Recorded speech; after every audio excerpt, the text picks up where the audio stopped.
What is going on, you guys? Petplatypus here, and it is time to review Hunter x Hunter, Chapter 351. This was a super random chapter of Hunter x Hunter, and surprisingly a simple one. Shockingly, stunningly a simple chapter of Hunter x Hunter, and it's Hisoka versus Chrollo. Back the fuck up. Well, hold on. Back up, backpedal. Don't break your chain, but backpedal. Where the fuck did Chrollo get his powers back? Like, when did this happen? When did all this get set up? I know Hisoka's been tailing him, and he wanted to find a guy who could bring his Nen back. I believe that happened.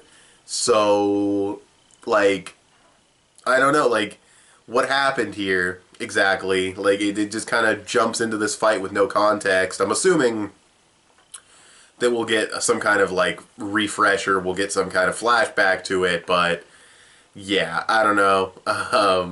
Yeah, that's weird. But regardless, the fight is happening, so how's the fight? The fight is okay, the strategy is good, and that's really all you can really say about this chapter. Now, it's interesting that Chrollo has, I forget his name. It sounds like Shark, right? Is it Shalnark, I think? Or whatever, Shinark? Whatever the fuck his name is. The dude who went Super Saiyan, I'm pretty sure. That he has that dude's ability to control people. He copied that ability with his book. So that's cool. I thought the moment where he actually used both hands in a fucking move, I actually thought that was going to be like his own original technique, but no, it's still a book move. He spent like, and this is definitely Togashi's fault, whether Manga Stream made the dialogue confusing or not, Togashi spent like 5 pages explaining that he has a book and a bookmark, and he can use 2 abilities at the same time with the bookmark and the book. And he explained that for like 5 pages, it felt like. It was ridiculous. Maybe it was less, I don't know. Maybe it was just wordy dialogue from Manga Stream. I'll get into that too, but in a second, but yeah, it just, that was, why? No, that was weird that the explanation lasted multiple pages, but whatever. The fighting itself, I mean, the moment where he stomps on, I guess we'll get into like the technical aspects of the chapter. The moment where he's like stomping on Hisoka, that looked, I couldn't like tell, like I assumed that's what it was, and there was a dialogue bubble that said, you know, that he was stomping, but it's just, no, like the fight art was a little shaky. The art in general in this chapter was pretty shaky. I don't mind the sketchy look when it's close up on the characters, but like the crowd shots looked a little iffy. A lot of shots of the fighting looked iffy. I couldn't follow the stomping at all. Like I had to guess that's what he was doing, and the dialogue bubble proved me right. But yeah, so the art and the overall like presentation could have been a lot better, honestly. But that wasn't like a massive negative. It was overall better than what I've seen from Togashi before. But he has gone back to his sketchy art, and I'm sorry, like, there's really no excuse. I mean, if Oda and Kishimoto and all these other manga artists, fucking, the only praise I can give Hiro Mashima for Fairy Tail, if all of these fucking artists can put down every week good art, or at least consistent art, Togashi can too. There's no excuse unless he still is going through health problems. But after 2 fucking years, I would hope he's not, or the dude's seriously fucking sick. But anyways, so yeah, the art, I'm going to have to give like a subpar, just slightly subpar. It wasn't nearly as bad as it could have been, and I can tolerate some pretty weak art because it's more about the story and everything, but subpar art.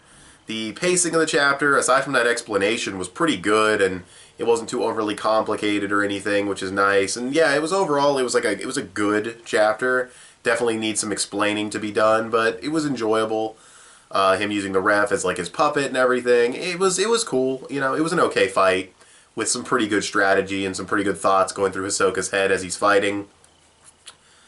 So yeah, overall, I enjoyed the chapter. Now, I kind of want to talk about reviews for Hunter x Hunter going forward and what I'm going to do, because I was linked a video. Someone said, you know, hey, it's not really Togashi who is writing this dialogue like this. And I'm like, really? Because Manga Stream's usually pretty faithful with their translations and everything, and none of their other series have these ridiculous walls of text, so I assumed it was Togashi. But this dude links me a video. He says, here's a video comparing Manga Stream to Viz Media, the official translators, and it's like night and day. Like, the dialogue bubbles, I'll link the video in the description so you guys can see for yourself. It's total night and day. Like, the translation from Manga Stream is overall fine, but it's incoherent at times, it's just way too convoluted, it's just massive walls of text, whereas the Viz version gets all the same points across, but it simplifies the dialogue. Which, in my opinion, that's the big problem, is that I don't care that there's a bunch of princes, or that Kurapika's doing this shit, and then the fucking Zodiacs are doing this shit, and then the V6 are doing that shit. I don't care if all that shit's going on, as long as I can fucking figure it out through the fucking dialogue. And I can't do that in the fucking Manga Stream version. And I thought this was Togashi's fault, but apparently this is fucking a Manga Stream thing, that they're just poorly translating it.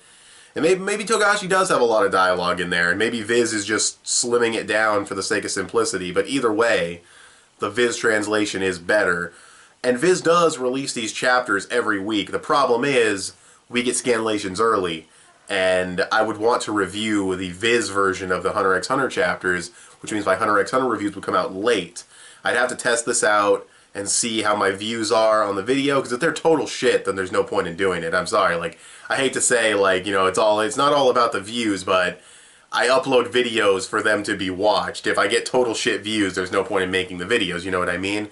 So, and I mean total shit, like, when I upload a fucking Young Justice and I see like 14 views after a day, I'm like, okay, Young Justice reached 14 views, that's the standard. I'm saying, like, if this reaches like 5 or something after, you know, a few days, but, you know, because I have a pretty low standard for views at the moment, but, yeah, so I don't know about that. Also, getting a Viz account just for Hunter x Hunter and Toriko is kind of like, eh. I might still review Toriko from the scanlation, because I don't really see a big problem with Toriko's translation. Maybe. I mean, Manga Stream has been questionable in the past. Like, I remember reading a Fairy Tail chapter where they said, like, oh, hey, keep it PG. Like, that's kind of weird. And then a Seven Deadly Sins chapter where Hawk said, like, somethingception, like an Inception reference.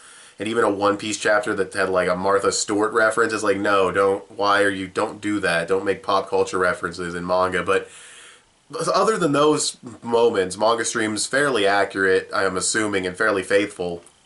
So, weird that Hunter x Hunter would be any different, but I'm being kind of long-winded on this. Bottom line is, I don't know if I'll get a Viz account just to read 2 mangas, because I don't read Bleach, I don't read Food Wars, I don't read One Piece currently. I mean, I'm reading One Piece because I'm on, like, my volumes, and I'm on Eni's Lobby, but I'm not currently reading the current chapters, so just for 2 series, I mean, it's only $25 a year. It's extremely cheap. Everybody should fucking have this service if you live in America, but I don't know. We'll see what happens. But as far as this chapter goes, I'd probably give it like a 7.5. It was a good chapter. For a fight that's been so built up, though, it is kind of a anticlimactic start to it. It's very out of nowhere. It's very random. I don't know how this is going to tie into the overall story. So yeah, I don't know. It was an okay chapter, though. I'd give it like a 7.5. I'm gonna give it a good. But Togashi definitely do something about that art. Have someone help you with it. I don't know what the fuck, but yeah, don't get Koala chapter. I've seen the Koala chapter. If you guys know what I'm talking about, if you're Hunter x Hunter fans, this shit was abysmal. But anyways, scarred me for life. No, but yeah, I'm done. No more rambling. Hunter x Hunter chapter review over. What did you guys think of this chapter of Hunter x Hunter? You guys can tell me in the comment section below. You can follow me on Instagram or add me on PSN. I'm petplatypus on both. Give this video a thumbs up, share it on social media. Both those will help me out a lot. Subscribe if you haven't already, if you like what you've seen here. I want to thank you guys for watching, and I'll talk to you guys later. Bye.